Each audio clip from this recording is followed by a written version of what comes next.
everyone, and good morning. Hope you're all doing well.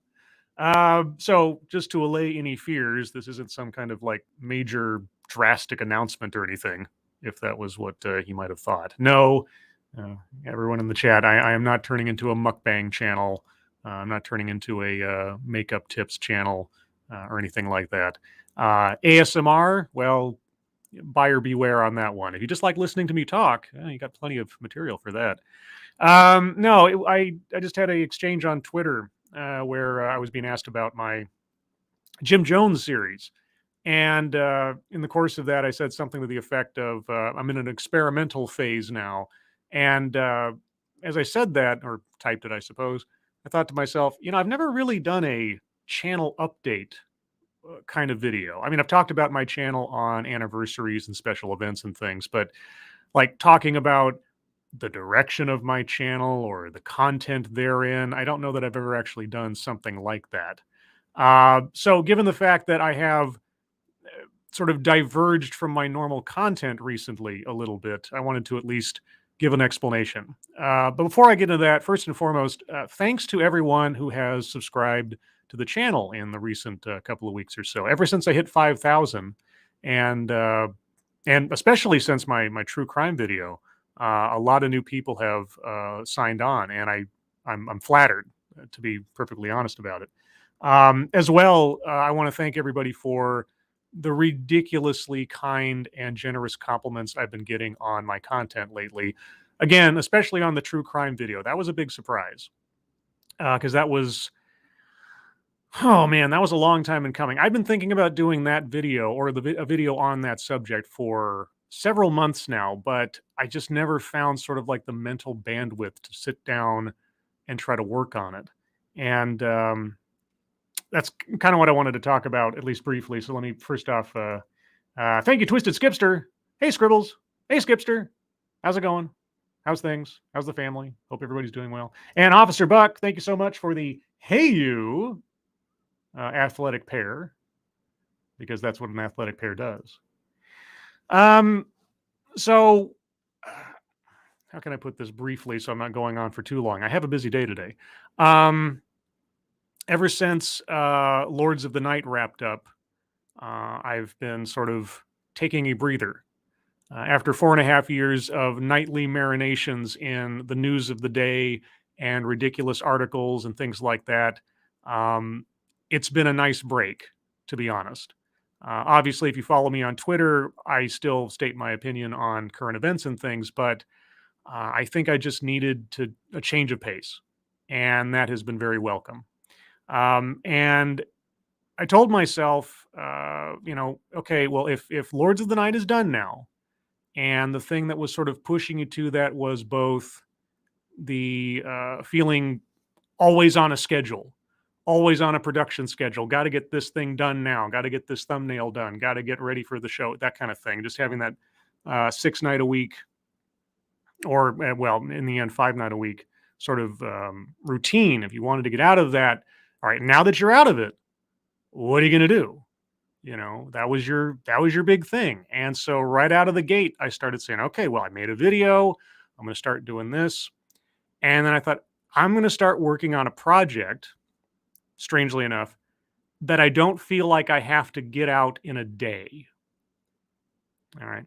Now, for those of you that have been with my channel from the beginning, more or less, if you check the date stamps on my early videos, I think it's a pretty rare occasion that you'll find more than a day or two in between each posting. When I started this channel, I was so into it, and I was so just, overwhelmed with energy on the whole subject that I was just pumping out video after video after video. Sometimes I'd put a video out regarding a video that had been posted that same day. I was just so rabid into it. And obviously, that can only last so long, and I started to slow down. And then when Lords of the Night came around, it was a daily production of content, one way or the other, either in my time or hosting or creating graphics in the latter year or so of the show. And I kept feeling like, content has to be created and put out there quick. It's a very instant gratification. If you like my grunting, there's my ASMR for you. Um, but now, strangely enough, I've come to try and experiment with taking my time, if you can believe it. And that true crime video was my first real attempt in a long time to say, I'm going to slow down. I'm going to do this, methodically. I'm going to try some new things. You may notice in my crime video that I use stock footage. You may also notice that there are zoom ins and zoom outs of static photos and things like that. That's all bargain basement basic stuff for just about any video production person, right? That's all new to me. This is all, I'm a self taught person here. This is all a one man show with no training whatsoever. I just do as I go. And so I'm using this time after the wrap up of Lawton to try out new things. But obviously, the new things I'm doing are far afield from my classic content. So I at least want to let you guys know that I'm not imagining to drastically change the channel. If you enjoy the kind of content I've done in the past, the TEDx's, the looks at corporate stuff and education and social justice and that kind of stuff, that'll still be happening. The Sunday streams will cover some of that when the idea arises. But in between, I'm trying to just try something different. So this isn't going to turn into a crime channel necessarily, or a documentary channel. I don't know what it's going to turn into. I mean, I never really branded the channel, right? The channel is sort of branded by the content. And I've gone all over the place as far as subject matter and different things over the years. And so as you see things being posted by me in the near future, and if they are really different from the stuff that you expect from me previously, and you're not interested in it, I completely understand. I've set a tone for this channel. And some people might not be interested in some of the things that I go off and do. Trust me, I get it. It's sometimes, consistency, predictability is engenders a sense of safety, comfort. And so if something comes up and it's a little off, so be it. But at the very least, I hope you'll indulge me as I try these things and do something different. I'm coming up on my 5th anniversary of the channel, or at least the 5th anniversary of the first video I ever posted, which I consider the initiation date of my channel, in just a few days on October 11th. And I'll be doing a special show that day or that night to sort of reminisce. I also have a very silly plan in store for what to do on that show. I think some of you guys will find it entertaining. Real quick, thank you, Mr. Tickle Trunk. If I can bring this up, bring it up. There you go. For the happy, smiley, dancy, dog, cat, fox. Wow-wee! Wow! Wow! Thank you, Mr. Tickle Trunk. Appreciate it. And Mike R for the fist bump athletic pair. That's what that is. Thank you, Mike R. So yeah, I just, like I said, I've never really done a channel update before. Like I say, nothing dramatic. I'm working on another Jonestown tape video. Now, a little explanation behind that, because I understand that stuff came out of basically nowhere. There was the constant running gag at the beginning of every Lords of the Night show where we'd list off Jim Jones as part of our opening. That grew out of just early on in the show, a weird repetition on several nights where SDA and I would just talk about Colts and or Jim Jones, and then it became a thing. Well, that didn't come up out of whole cloth. I actually have a kind of morbid interest in that subject. And as I was thinking about it, I remember just a couple of weeks ago, I was looking stuff up on YouTube as you do, and I came across, I think I was looking up something on Nexium or whatever, and Cults and such came up, and the Jonestown deal popped up. And I saw that there was like several postings of the death tape. There is a tape from the Jonestown collection of audio recordings that is like the last tape where Jones is giving his last sermon, and then you hear in the background the suicides and murders begin. And that's a very famous tape, very infamous tape. And I saw that it had been posted all over the place, and several versions of it had transcriptions. But I know from years ago that there was and is tons of other audio from the People's Temple and Jonestown in particular. These are two different eras of the church's evolution, by the way. There's People's Temple, and then there's when they moved to Jonestown. And I thought, I know that there are some really interesting recordings from that collection that probably nobody ever either has heard before or knows exist, or maybe somewhat obscure.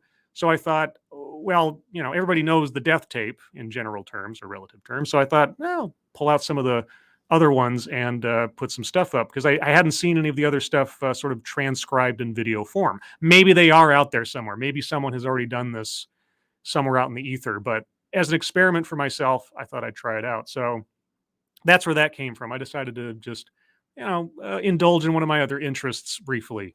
I don't know how many of these I'm going to do, because truth be told, a lot of the recordings are either of horrible audio quality, or the content within is boring or would require so much context to explain what's going on that you'd basically have to make a documentary all on its own. But the other prohibitive thing is that a lot of the recordings are hours or several hours long. And trying to put something together like that is arduous, to say the least. I am attempting with this third one I'm working on to, the recording is 1 hour long, almost exactly. So it may or may not be the last one I do, because there's a lot of stuff on there, like I say, that is either exceedingly lengthy or honestly so disturbing that I don't know if I'd actually want to post it publicly. There's one recording in particular where you hear people being physically abused on the recording. And, even though I'm a fairly calloused individual at this point in my life, it's still disturbing to hear. I was thinking about, should I do that one? But it's like an hour and a half or 2 hours long or something in the several parts. And it's just, but anyway, so that's the thought on that. What else? I have an idea for another true crime story video. But in my mind, it's dependent on my ability to get certain recordings about the crime to include in the video. I don't think I could really tell as interesting a story without them. And so I'm looking to get the police interview, if I can get it, and some more complete copies of 911 calls. I don't want to tell what case it is and sort of write checks I can't cash kind of thing. But when this event happened, there were snippets of 911 calls in the media, but not the full calls. There was talks of a police interview, audio interview, but it's never been released as far as I know. A transcript has been mentioned several times, but I've never been able to find the transcript. Anyway, I have made inquiries with certain authority agencies to see if I can get these things. If I can, then I'll feel much more inclined to do a video on this subject. If I can't, I probably won't. So I know I'm being vague and mysterious, but like I said, I don't want to give anything away quite yet, except for the fact that I'm working on it. And of course, go back to the comments real quick. Let's see. Mike R., thank you so much. What's your plan on doing TEDx's? TEDx's are going to continue per normal. Thursday nights onward, maybe the occasional special edition for some reason if something really comes up. But that is something that's going to continue in perpetuity, barring some strange event that might throw it off. So just like tonight at 6 p.m. Pacific, 9 p.m. Eastern, will be another TED Excellence. Thank you, Mr. Tickle Trunk, for the one-up. We're number one, Dogcat Fox. Oh, Dogcat Fox. Wowie, wow, wow. Dogcat Fox says hello. Thank you, Mr. Tickle Trunk. So just as a brief preview on that, and I think I spoke about this the other day, I have done several TEDx's and other videos on the concept of restorative justice. And in many of those, for those of you that have listened to them, the speakers will often reference their inspiration or part of their thought process around the idea as coming from Native American peacekeeping traditions or peacemaking traditions, depending on who the speaker is. And I think I heard that in the very first video I ever did on specifically restorative justice or the abolition of prisons. And just the other day, there was a TEDx posted from someone who says, and I don't have any reason to doubt it, is an actual practitioner of those things in her own community and culture. And so I thought, well, might as well hear it from the source. What exactly does this consist of? What does it mean? And if it's a proposal for how to replace our, let's say, current slash modern justice system, how would that work? And so that's what tonight's episode is going to be on. I don't know what she's going to say. I did, just to make sure I understood what the title meant, I did read the blurb underneath the video. I don't often do that unless there's some reason for me to. So that's what tonight's going to be. And then, of course, Sunday, the Sunday stream will be the fourth and final part of how to become a JEDI, or Jedi, Justice, Equity, Diversity, and Inclusion, where we'll find out what inclusion means in the Jedi process. And if the previous three parts are any indication, I assume it means you have to hire people using discriminatory practices. But we will see. And then either as a follow-up shortly thereafter, or I might make it part of that broadcast. I'm not sure yet. There's an article going around that many people, many of you, have sent me or tweeted me about a criticism of using Jedi as branding for justice work. And so I will make something of that either as a supplementary to that series or its own video at some point. Outside of that, yeah, those are my scheduled plans for now. The thing I'm really enjoying and rediscovering is not having a schedule. I know that sounds weird, but 4 years of doing a nightly radio show, and suddenly your mind gets locked into this. These are the hours of the day I have where I don't have to do anything that I'm scheduled to do, right? Because I got my full-time job first half of my day, and I had Lords of the Night in the latter half of my day. And I know it looks like, well, you only do that 2 hours a night. Who cares? My mind and my sense of getting ready would always add an extra hour to that. So it was always like 3 hours. And then I was thinking about what I was going to, get ready for bed and everything afterwards. So it really always felt like every day was sort of bookended. And my mind, after I was done with work, would just start to think about what was going on with the show. And so I always felt a little boxed in. And it's not in a bad way. I don't want to say that I was like suffering the entire time, but it was starting to weigh on me. And I felt like my creativity for my channel outside of doing the show was starting to suffer for it. And so that's what this is. That's what this period of time is to try some new things, see what I like, see what I don't like, see what you guys think too. So yeah, there's my channel update. There's my brief ramble. I'm coming in just about at 20 minutes, which is what I wanted to do. I'm sorry I didn't get to too many hellos or comments or anything on this. I just wanted to give you guys a quick update as it is, and then move on. I'll have more to say about all of this at my anniversary episode for sure on the 11th. So mark your calendars if you'd like. October 11th, the 5th year anniversary of the Scribe Light channel. And I've got something special in mind for that, which I think you guys will find entertaining, I hope, but we'll see. With that, guys, thanks again for joining me for this brief little video broadcast, whatever. Those of you who donated, seriously, thank you so much for your generosity. I didn't expect anything other than just say hi to you guys for a few minutes and then go. Thank you so much. Moderators, thank you for keeping an eye on things, even though everyone here is so well behaved. You have very little to do. Again, you can find me tonight on this channel at 6 p.m. Pacific, 9 p.m. Eastern for the next episode of TED Excellence, where we'll find out more about how restorative justice is meant to work.